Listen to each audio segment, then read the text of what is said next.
Operation सिंदूर संपलेलं नाही, फक्त थांबवण्यात आलंय. ते केव्हाही पुन्हा सुरू करता येईल. देशाचे संरक्षण मंत्री राजनाथ सिंग यांनी सप्टेंबरमध्ये केलेलं हे वक्तव्य. 22 एप्रिलला पहेलगावी झालेल्या दहशतवादी हल्ल्यानंतर भारतानं त्याच महिन्यातच ऑपरेशन सिंदूर सुरू केलं. भारतीय हवाई दलानं पाकिस्तानातल्या 11 एअर बेसेसवरती एकाच वेळी हल्ला केला. सोबतच पाकिस्तानातले दहशतवाद्यांचे अनेक अड्डेसुद्धा उद्ध्वस्त केले. सलग 4 दिवस हे युद्ध सुरू होतं. अखेर 10 मे रोजी पाकिस्तानने गुडघे टेकले आणि दोन्ही देशांमध्ये शस्त्रसंधीची घोषणा झाली. आता भारत पुन्हा ऑपरेशन सिंदूर सुरू करणार असल्याच्या चर्चा सुरू झाल्यात. 10 नोव्हेंबरला दिल्लीत लाल किल्ल्याजवळ झालेला स्फोट हा दहशतवाद्यांनी घडवलेला घातपातच असल्याची शक्यता आता वर्तवली जाते.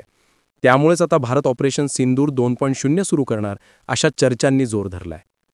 पण या चर्चा नेमक्या काय आहेत? भारत पुन्हा ऑपरेशन सिंदूर सुरू करू शकतो का?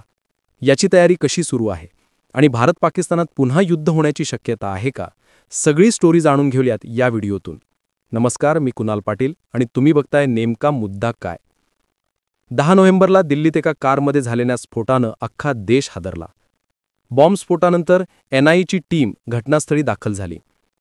या स्फोटामध्ये आत्तापर्यंत जे काही पुरावे सापडले आहेत त्यावरून हा मोठा दहशतवादी हल्ला असण्याची शक्यता वर्तवली जाते. स्फोटाच्या 1 दिवस आधी दिल्लीजवळच्या फरीदाबाद इथून तब्बल 300 kilo ammonium nitrate, assault rifle आणि मोठ्या प्रमाणावर दारुगोळा जप्त करण्यात आला होता. स्फोटाची लिंक या कारवाईशी लावली जाते. या स्फोटानंतर गृहमंत्री अमित शाह यांनी घटनास्थळी भेट दिली. त्यांनी घातपाताची कोणतीही शक्यता नाकारलेली नाही. या स्फोटाच्या काही लिंक्स भारताचे मोस्ट वॉन्टेड दहशतवादी हफीज सईद आणि मसूद अझहर यांच्याशी जुळत असल्याचं सांगण्यात आलंय. त्यामुळे हा दहशतवादी हल्ला असल्याच्या शक्यतेला बळ मिळालंय. तेव्हापासून भारत पुन्हा पाकिस्तानवरती हल्ला करणार, ऑपरेशन सिंदूर 2.0 लवकर सुरू होणार या चर्चा सुरू झाल्या. तसं पाहिलं तर 10 मे रोजी झालेल्या शस्त्रसंधीनंतर सुद्धा भारत पाकिस्तानातला तणाव कमी झाला नव्हता. यापुढे भारतामध्ये एकही दहशतवादी घटना घडली तर तो भारताविरुद्धचं युद्ध मानलं जाईल आणि त्याला त्याच पद्धतीनं प्रत्युत्तर दिलं जाईल असा इशारा भारताने शस्त्रसंधीच्या वेळी दिला होता. सीमापलीकडून गोळी आली तर तिला बॉम्ब गोळ्यांना उत्तर दिलं जाईल असा सज्जत दम स्वतः पंतप्रधान मोदी यांनीच भरला होता. पण त्यानंतर पाकिस्ताननं गुप्तपणे आपली लष्करी तयारी सुरू ठेवली होती. त्यामुळे भारतानंही युद्धाच्या पुढच्या टप्प्याची तयारी जोरात सुरू केली होती. मे महिन्यापासून झालेल्या लष्करी घडामोडींचा आढावा घेतला तर त्यातून हे स्पष्ट होतं.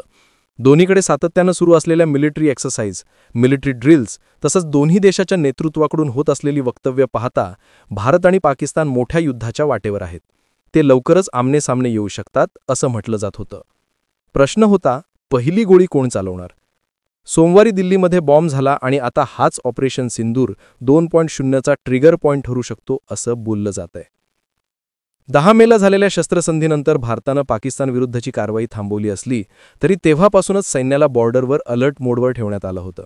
महत्त्वाचं म्हणजे भारत सीमेवर सातत्यानं सैन्याची जमाव करतोय.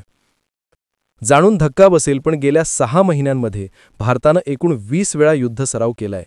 म्हणजेच भारताकडून सरासरी 10 दिवसांत एक युद्ध सराव झालाय. हे नॉर्मल नक्कीच नाहीये. यापैकी काही युद्ध सराव आधीच नियोजित होते, पण ऑपरेशन सिंदूरनंतर बदललेली परिस्थिती बघता त्यामध्ये आणखी वाढ करण्यात आली. शस्त्रसंधीनंतरचा पहिला युद्ध सराव अवघ्या 15 दिवसांनी म्हणजे 26 मे रोजी सुरू झाला. त्यावेळी भारतीय हवाई दलाचे गरुड कमांडो आणि अमेरिकेच्या स्पेशल ऑपरेशन्स फोर्सेसनं चंदीगड हवाई तळावर एकत्र सराव केला होता. त्यानंतर भारतानं मंगोलियासोबत युद्ध सराव केला, पाठोपाठ फ्रान्ससोबत शक्ती सराव केला, जुलैमध्ये सिंगापूरसोबत, त्यानंतर ऑगस्टमध्ये श्रीलंकेच्या नौदल आणि लष्करासोबत संयुक्त सराव केला. मे महिन्यापासून युद्ध सरावांची जी मालिका सुरू झाली ती अजूनही थांबलेली नाही. त्यामुळे आता भारत काहीतरी मोठं करण्याच्या तयारीत आहे असं बोललं जाऊ लागलंय. या सगळ्या सरावांबाबत लक्षात घेण्यासारखी गोष्ट म्हणजे यामध्ये ऑपरेशन सिंदूरमध्ये वापरलेल्या राफेल, सुखोई सारख्या फायटर जेट्स तसंच ब्रह्मोस सारखी मिसाईल्स वापरण्यात येत आहेत. यासोबतच हाय अल्टिट्यूडवर युद्धाचा सराव आणि ड्रोनच्या माध्यमातून लढण्याचा सराव केला जातोय. मे महिन्यातच भारतानं IIT कानपूरनं विकसित केलेल्या 2 ॲडव्हान्स्ड सर्व्हेलियन्स ड्रोनची फायनल टेस्ट घेतली होती. जुलैमध्ये भारतानं स्वदेशी आकाश प्राईम या जमिनीवरून हवेत मारा करणाऱ्या मिसाईलच्या चाचण्या घेतल्या होत्या. गेल्या आठवड्यातच इस्रोनं आत्तापर्यंत भारतातलं सर्वात जड आणि सर्वात शक्तिशाली सॅटेलाइट लॉन्च केलं. या सॅटेलाइटचा वापर भारतीय नौदलासाठी केला जाणार आहे.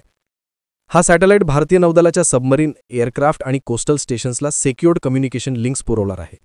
भारत आणि पाकिस्तानमध्ये पुन्हा संघर्ष सुरू झाला तर त्यामध्ये त्याचा मोठा उपयोग होऊ शकतो. ऑक्टोबरमध्ये भारताच्या तीनही सैन्य दलांनी मध्य प्रदेशमध्ये एकत्र सराव केला. 15 ते 17 ऑक्टोबर दरम्यान बंगालच्या उपसागरामध्ये लांब पल्ल्याच्या बॅलिस्टिक मिसाईलची चाचणी घेण्यात आली. आता या सगळ्याचा अर्थ काय? शांततेच्या काळामध्ये एवढ्या मोठ्या प्रमाणावर युद्धसराव होणं ही काही सामान्य गोष्ट नाहीये. यावरूनच भारत आणि पाकिस्तान यांच्यामध्ये लवकरच पुन्हा युद्ध सुरू होण्याची चिन्ह आहेत असं आता बोललं जातंय. गेल्या 6 महिन्यांमध्ये भारताच्या नेतृत्वाकडून जी काही वक्तव्य आली त्यावरून सुद्धा भारतानं युद्धाची तयारी केली असल्याचं दिसून येतंय. 2 ऑक्टोबरला संरक्षण मंत्री राजनाथ सिंग यांनी पाकिस्तानला दिलेला एक इशारा पुरेसा होता.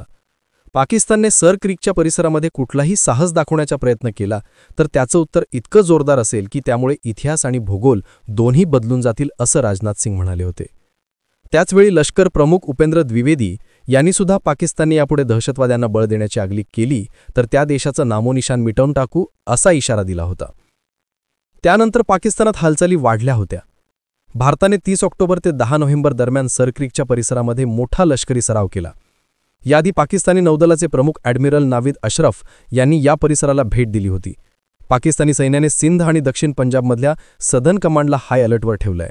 सोबतच हवाई दल आणि नौदलाला कोणत्याही कारवाईला उत्तर देण्यासाठी सज्ज राहण्याचे आदेश दिले होते. भारत काहीतरी करू शकतो अशी भीती पाकिस्तानला आहे यातून स्पष्ट होतं. आता दिल्लीत स्फोटानंतर पंतप्रधान नरेंद्र मोदी यांनी जो इशारा दिलाय तोही महत्त्वाचा आहे. मोदी आता भूतानच्या दौऱ्यावर आहेत. दरम्यान त्यांनी दिल्ली बॉम्बस्फोटामध्ये हात असलेल्या कुणालाही सोडणार नाही असं वक्तव्य केलंय. पहलगाम हल्ल्यानंतर सुद्धा मोदींनी अशाच प्रकारचा इशारा दिला होता. हल्ल्यानंतर मोदी बिहारमध्ये एका सभेसाठी गेले होते. सभेत बोलताना त्यांनी पहलगाम हल्ल्यातल्या दोषींना अजिबात सोडणार नाही, बदला नक्की घेणार असं म्हटलं होतं. त्यानंतर पुढच्या 15 दिवसांमध्ये भारतानं ऑपरेशन सिंदूर सुरू केलं. त्यामुळे यावेळीसुद्धा असं काही घडण्याची शक्यता आहेच. बॉम्बस्फोटाच्या घटनेनंतर राजधानीतल्या हालचालीसुद्धा वाढल्या. आज सकाळी गृहमंत्री अमित शहा यांच्या घरी हाय लेव्हल सिक्युरिटी मीटिंग झाली. ही बैठक तब्बल 1.5 तास चालली. या बैठकीला इंटेलिजन्स ब्युरो आणि NIAचे अनेक अधिकारी उपस्थित होते. सोबतच जम्मू काश्मीरचे DGP व्हर्च्युअली कनेक्ट झाले होते. बॉम्बस्फोटाच्या घटनेनंतर तिकडे पाकिस्तानात सुद्धा हालचाली वाढल्या आहेत. घाबरलेलं पाकिस्ताननं रात्रीपासून राजस्थानच्या सीमेवर हवाई दलाची गस्त सुरू केली आहे. काल रात्री पाकिस्तानच्या 3ही सैन्य दलाच्या प्रमुखांची एक तातडीची बैठक पार पडली. पंतप्रधान शहबाज शरीफ यांनी रात्री उशिरापर्यंत NSA आणि ISIच्या अधिकाऱ्यांसोबत बैठका केल्याची माहिती आहे. यावरून पाकिस्तानलाही भारत काहीतरी करू शकतो अशी भीती आहे. दिल्ली स्फोटानंतर ब्रिटिश सरकारने आपल्या नागरिकांना जम्मू काश्मीर आणि भारत-पाकिस्तान सीमेच्या 10 किलोमीटर रेंजमध्ये प्रवास न करण्याच्या सूचना दिल्या आहेत. बॉर्डरवर काही घडू शकतं अशी कल्पना ब्रिटनलाही आली असण्याची शक्यता आहे. गेल्या 6 महिन्यांमध्ये भारतात एवढ्या हालचाली झाल्या असताना पाकिस्तानातही अनेक घडामोडी घडल्या आहेत. ऑपरेशन सिंधूरनंतर पाकिस्तानचे लष्कर प्रमुख असीम मुनीर यांची बढती होऊन त्यांना फील्ड मार्शल पद देण्यात आलंय. आता त्यांना CDF म्हणजे तीनही सैन्य दलांचे प्रमुख बनवण्याची तयारी सुरू आहे. यासाठी पाकिस्तानच्या संविधानामध्ये संशोधन केलं जातंय. भारतासोबत युद्धाची शक्यता असल्यानेच हे केलं जात असल्याचं आता बोललं जातंय. एकूणच काय, दिल्ली स्फोटामध्ये दहशतवादी हल्ल्याची शक्यता समोर आल्यानंतर आता ऑपरेशन सिंधूर 2.0च्या चर्चा सुरू झाल्यात. गेल्या 6 महिन्यांमध्ये भारताकडून ज्या हालचाली बघायला मिळाल्या त्यावरून लवकरच हे घडू शकतं असं आता म्हटलं जातंय. आता भारत याचं उत्तर कसं देतं, या स्फोटातील दोषींना कशी शिक्षा करतं, यानंतर भारत आणि पाकिस्तानमध्ये पुन्हा संघर्ष सुरू होतो का हे पाहणं महत्त्वाचं असणार आहे. तुम्हाला काय वाटतं, ऑपरेशन सिंधूर 2 पुन्हा सुरू होईल का? तुमची मतं आणि प्रतिक्रिया आम्हाला कमेंट करून नक्की सांगा आणि माहितीपूर्ण व्हिडिओ बघण्यासाठी नेमका मुद्दा काय या चॅनेलला नक्की सबस्क्राईब करा.